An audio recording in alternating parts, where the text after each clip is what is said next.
بسم اللہ الرحمن الرحیم الحمدللہ رب العالمین والعاقبۃ للمتقین الصلاۃ والسلام علی من کان نبی و آدم بین الماء والطین وآل بیتہ طیبین الطاہرین المعصومین اما بعد فقط قال رسول اللہ صلی اللہ علیہ وآلہ وسلم ان الحسین مصباح الہدی و سفینۃ النجات صلوات بابت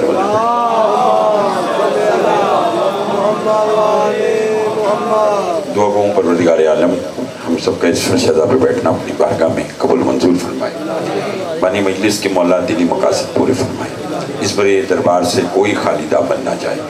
جو اپنے دل میں جائز شرعی حاجات رکھتے ہیں محمد و آل محمد کے صدقے سے پروردگار سب کی حاجات پوری فرما، بالخصوص جو بیمار ہیں انہیں شفائی کاملہ عطا فرما۔ ہمارے بھائی صاحب جو بھی پڑھ رہے تھے مالک ان کو صحت کاملہ عطا فرما، جو تنگ دست ہیں ان کی تنگ دستی دور فرما، ملک پاکستان سمیت پوری دنیا سے کرونا وائرس کا خاتمہ فرما۔ مظلوم کربلا کی عزاداری کے ایام دنیا کی جس کس حصے میں بھی شروع ہو رہے ہیں مالک سب کی تو خود حفاظت فرما، لاکھوں دعاؤں کی دعا ہمارے وارث کا ضرور جل فرما، ہمارے امام کو ہم سے راضی فرما۔ ایک صلوات بآواز بلند پڑھ لیجیے، ضرورت نہیں ہے پنکھے کی نا، وہ اس کی شور زیادہ ہے، بس ٹھیک ہے رہنے ایک درود اور بآواز بلند پڑھ لیجیے۔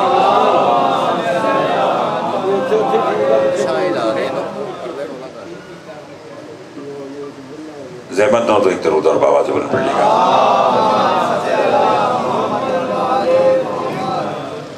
توجہ ہے، بات شروع کی جائے۔ مراد بھائی آگے آ جائیں، جگہ ہے ادھر آگے۔ ایک صلوات اور بابت بلند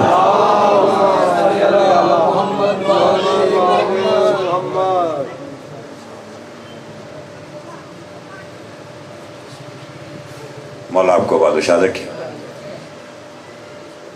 جناب شکیل شاہ صاحب کی مالک توفیقات میں اضافہ فرمائے، یہ ذکر ان کی آنے والی نسلوں میں بھی قائم و دائم رہے۔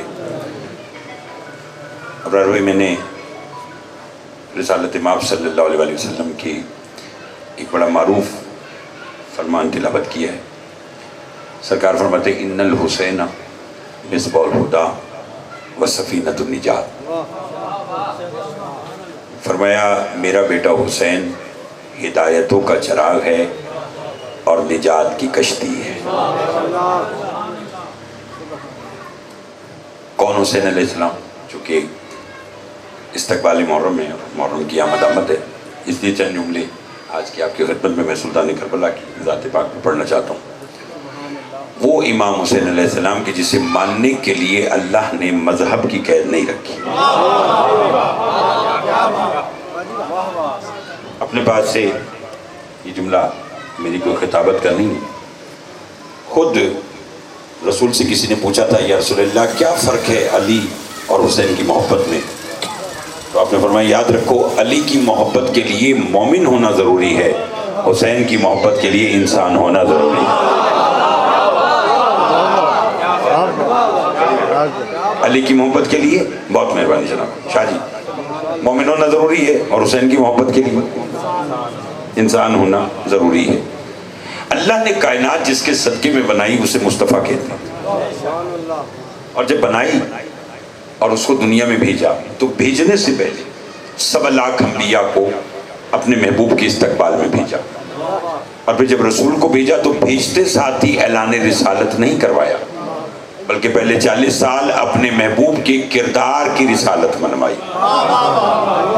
عارف اللہ کے زیرک لوگ بیٹھے ہیں، سارے میرے اپنے احباب بیٹھے ہیں، ابرار بھائی علی ہم توجہ چاہوں گا رضا، پہلے کردار کی رسالت منوائی، بسم اللہ جی، اور اس انداز میں رسالت کردار کی منوائی کہ جس نے کلمہ نہیں پڑھا اس نے بھی صادق کے لقب سے یاد کیا،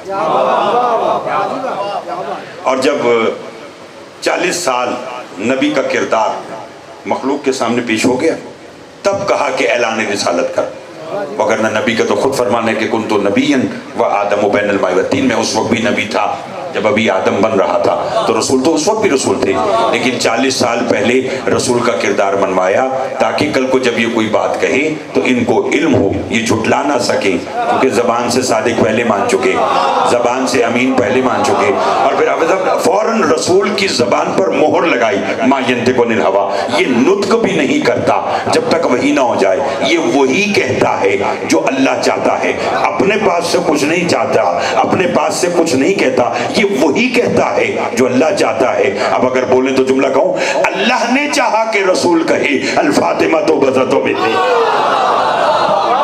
توجہ چاہوں گا، بڑی مہربانی جناب، بہت شکریہ۔ آخری آل محمد آپ کو آباد رکھے، رسول نے فرمایا، اللہ نے چاہا اور رسول نے فرمایا الفاطمہ تو بذات منی، فاطمہ سلام اللہ علیہا میرا ٹکڑا ہے، تو یہ رسول نے خود نہیں کہا، یہ اللہ نے کہلوایا۔ اللہ نے چاہا، چونکہ رسول نے تو جو کہا وہ وہی کے ساتھ کہا، اللہ نے چاہا کہ رسول کہے انا و علی من نور واحد، میں اور علی ایک نور سے ہے، تو یہ اللہ کی مرضی ہے۔ اللہ نے چاہا کہ رسول کہے الحسن والحسین سید الشباب اہل الجنہ، تو یہ اللہ کی مرضی ہے۔ اللہ کی مرضی تھی کہ رسول کہے ان الحسین مصباح الہدی والسفینۃ النجات، فرمایا حسین ہدایتوں کا چراغ ہے، حسین نجات کی کشتی ہے۔ اسی لیے آپ سب ہم ویسے تو سارا سال جہاں ذکر حسین علیہ السلام نہیں ہے وہاں حیات ہی نہیں ہے، اور ہماری تو خلقت کا سبب ہی دعائے سیدہ سلام اللہ علیہا، خلقت کا سبب ہی ولایت علی علیہ السلام، عزاداری مظلوم کربلا ہے۔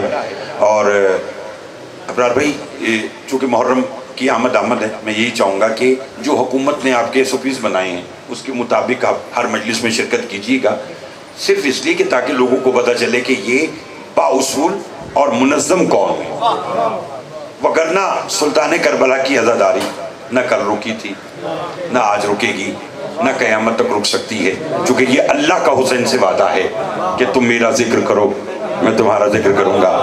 اور شکیل شاہ جی، میں ایک جملہ بھائی جان کہیں تو آپ کو دیکھ کر دو مصرعی یاد آگے، کہیں تو سنا لو۔ میں نے کہا ہماری خلقت کا سبب ہی ذکر حسین علیہ السلام ہے۔ مثل آئینہ، بڑے اچھا آپ پڑھ رہے تھے، مالک آپ کو صحت عطا فرمائے، مثل آئینہ سر راہ بکھر جائیں گے۔ عارف والا اور اچھے سننے والے سارے احباب آخری بندے تک، شاہ جی میں سب کی توجہ کا طالب، مثل آئینہ یعنی آئینہ گرتا ہے تو کرچی ہو جاتا ہے نا، مثل آئینہ زیگم بھائی سر راہ بکھر جائیں گے، کربلا چھوڑ کے ہم لوگ کدھر جائیں گے؟ بڑی مہربانی، مولا آپ کو آباد رکھے، آل محمد سلامت رکھے، بڑی مہربانی۔ مثل آئینہ سر راہ بکھر جائیں گے، کربلا چھوڑ کے ہم لوگ کدھر جائیں گے؟ مثل آئینہ سر راہ بکھر جائیں گے، کربلا چھوڑ کے ہم لوگ کدھر جائیں گے؟ اگلے دو مصرے بھی سنا دوں، آپ کو سنا دوں تاکہ 29 ذی الحجہ اور 27 محرم میں اکٹھی ہو جائے۔ ہاں، مومن جو ہے نا وہ نہ پریشان اچھا لگتا ہے نہ ناراض اچھا لگتا ہے، اور ہمارے بارے میں تو آپ یہ یقین رکھیں کہ اگر کسی جگہ نہیں پہنچے تو جہاں بھی ہیں وہاں ذکر حسین علیہ السلام کر رہے ہیں، وہ آپ کا گھر وہ میرا گھر ہو، ہم سب ایک ہی کارواں اور ہم سب ایک ہی کشتی کے سوار ہیں، اور اس کشتی کا نام نجات کی کشتی ہے، وہ سلطان کربلا کی کشتی ہے۔ کہے تو میں بھی آپ کو بتلا دیتا ہوں، مثل آئینہ سر راہ بکھر جائیں گے، کربلا چھوڑ کے بکیشہ جی ہم لوگ کدھر جائیں گے، اور قتل کرنے کے لیے دیگ و تبر کیوں لاؤ، ہم سے شبیر کا غم چھین لو مر جائیں گے۔ آپ سلامت رہیں، آل محمد ان ہاتھوں کی خیر کریں جو 14 کی مدح میں بولا۔